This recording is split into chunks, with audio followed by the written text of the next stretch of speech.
What's up, guys? Welcome back. Kellen here with Droid Life. I've got in front of me today the brand new Samsung Galaxy S6 Edge Plus. It's a mouthful. And the regular S6 Edge, which came out a couple of months ago.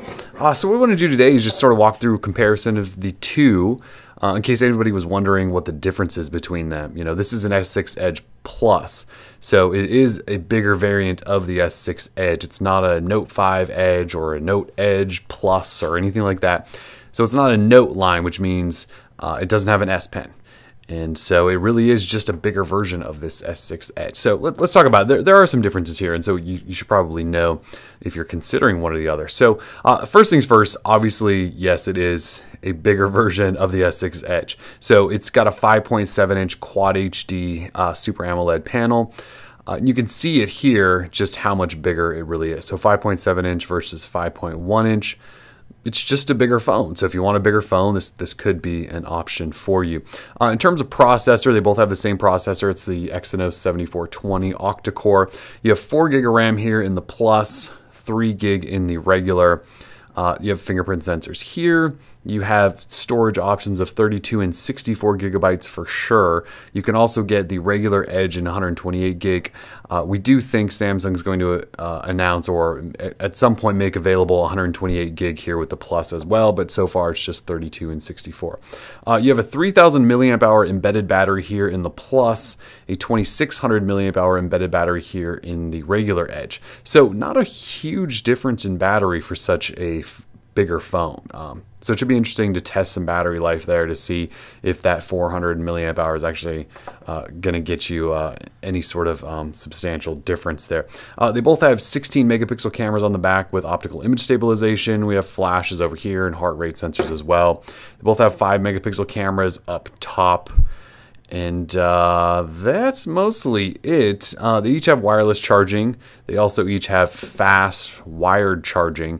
But the S6 Edge Plus actually has fast wireless charging as well. So it's one of the first two devices, this and the Note 5, to include that feature. Just regular wireless charging here on the original S6 Edge. So other than that, you know, it's a bigger phone. If we take a tour of the outside. So if we look up top, this is another subtle difference. You have an IR blaster here on the regular S6 Edge, no IR blaster on the S6 Edge Plus. So like the Note 5, which also ditched that, we don't have one here, and we're wondering if this is Samsung hoping to squeeze a little bit extra out of those margins here by cutting features and not necessarily dropping prices. So we're actually surprised to see that go. It's sort of been a mainstay on Galaxy phones for a while. It's gone here and also, as I mentioned, on the Note 5. So something to pay attention to.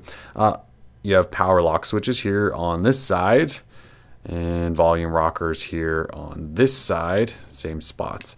If we flip down here to the bottom, not a lot of differences here. Speaker, micro USB port, and headphone jack, basically in the same spots there as well. And again, micro USB here on the Edge Plus. It's not USB Type-C or anything new that you haven't seen before. So in terms of hardware, that's kind of what you're looking at. Those are the big differences. So again, if you're looking for, I guess, the big difference, there isn't much. It's just a bigger phone. Subtle tweaks here and there with the fast wireless charging, no IR blaster, a little more RAM, but processor's the same. Display is just a bigger version of this display. So if you kind of look here, you can see you've got those edges going around. This is obviously the gold version. This is the sapphire blue here. So colors are obviously different, but for the most part, the design is identical. I will say, and this is probably going to be really hard to show on camera. So on the regular S6 Edge, there's a little bit of extra bezel over here on this right side with some extra black.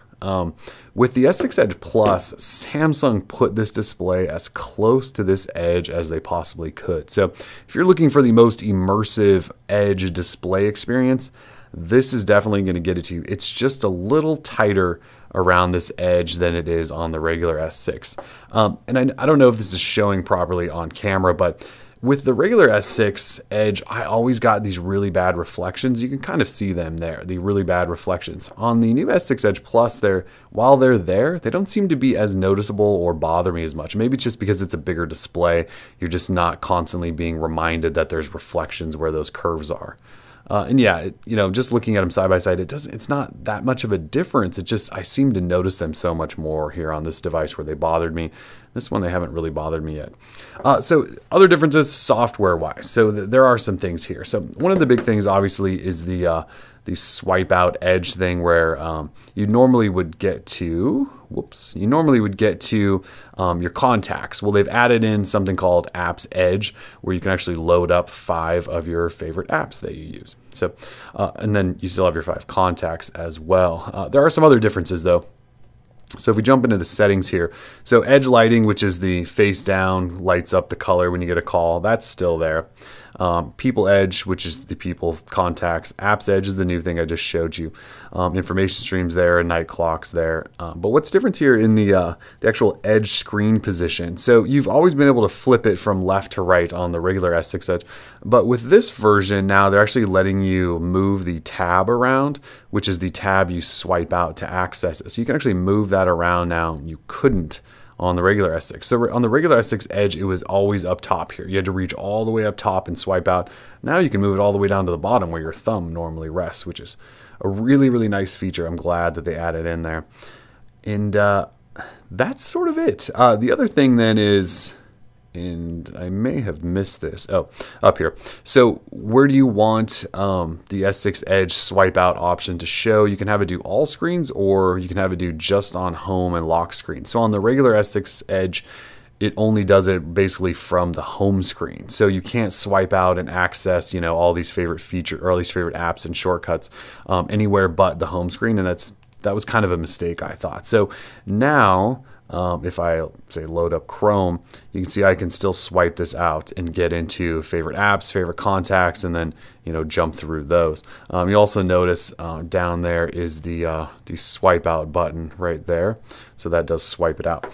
Just to show you the difference here on the regular S6 Edge, you can see the swiper is up there, and you have contacts, but you can't swipe around to get into apps or anything like that. And if we jump into settings, you'll notice this is basically all they're giving you.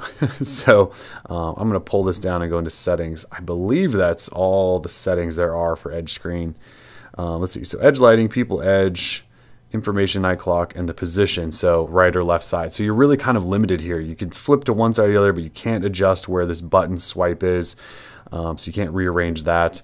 And you can only access it here from the home screen. So like if I'm in the Play Store, you'll notice that button is now gone up here and I can't swipe that out. So just some subtle differences there. Other than that, you're looking at a bigger version of that phone. So I don't know if, first of all, if you have this phone, you're looking to upgrade. I don't know that that's worth an upgrade. But if you're looking for just a bigger version of the S6 Edge with some additional features here and there, it's definitely something to consider. I will say this, after spending the last few days with this is the most gorgeous smartphone display I've used to date. And I've used the Note 5 for a little bit. There's just something about this one. It just seems so close to the top glass there. It's really incredible to look at. That's not me saying that this is the phone for me or that I would recommend everyone go get this, because the Edge thing is, I still don't know that I fully understand it, but the display itself is phenomenal looking. So anyways, just been a quick comparison. If you guys have any other questions or want us to test anything in particular with the new S6 Edge Plus, let us know. Droid Life. Peace.